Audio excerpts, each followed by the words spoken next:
Avui estem celebrant la 11a edició dels M-Schools Awards. Aquest any tenim dos grans novetats. La primera és que hem obert el concurs i no només acceptem projectes fets amb tecnologies sota el paraigües de M-Schools, sinó també qualsevol altra tecnologia o eina digital, i qualsevol d'aquests projectes podran guanyar un dels premis del concurs. L'altra gran novetat d'aquest any és que hem vertebrat el programa M-Schools en 6 eixos que donen resposta a necessitats socials que ens trobem en el territori. Els alumnes i docents participants en el concurs hauran de fer servir solucions innovadores emprant tecnologies digitals per donar solucions en aquests eixos socials. Això és el nom de la nostra escola, escrit en braille, que és part del nostre projecte. Gràcies, que bé!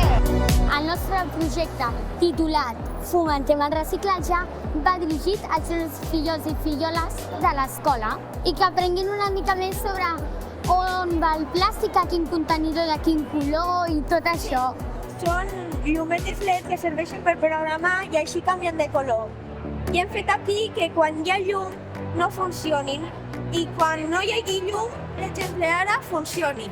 Que és el vehicle del futur des d'una aplicació que es diu Cuido 2.0. Ens hem basat en la por com la nostra font d'inspiració i amb el Mobile History Map hem geolocalitzat fins a 11 punts del nostre poble. Els de sisè van fer clauers. Tu fas el disseny i des d'un ordinador envies les ordres a la talladora làser. Des de l'Escola Pompeu Fabra teníem claríssim que ens volíem presentar el Awards. És una experiència que vam viure l'any anterior amb l'alumnat de cicle superior i aquest any vam pensar que volíem repetir amb l'alumnat de cicle mitjà.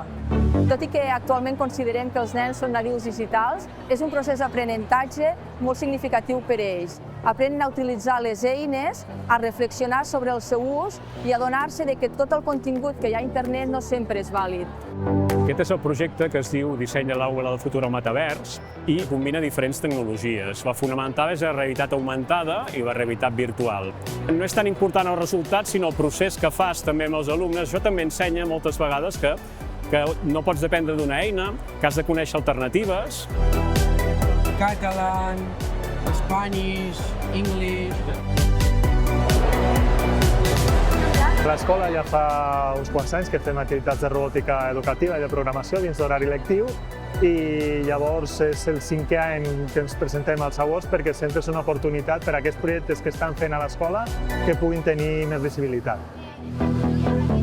Ho veiem superpositiu perquè han de defensar un treball que han fet a l'aula i no només això, sinó que la interacció amb el públic, els nostres alumnes no només han de ser usuaris de tecnologia, sinó que han de ser creadors perquè, com tot, la tecnologia al final ens ajuda a trobar solucions a problemes que les nostres generacions encara no han trobat.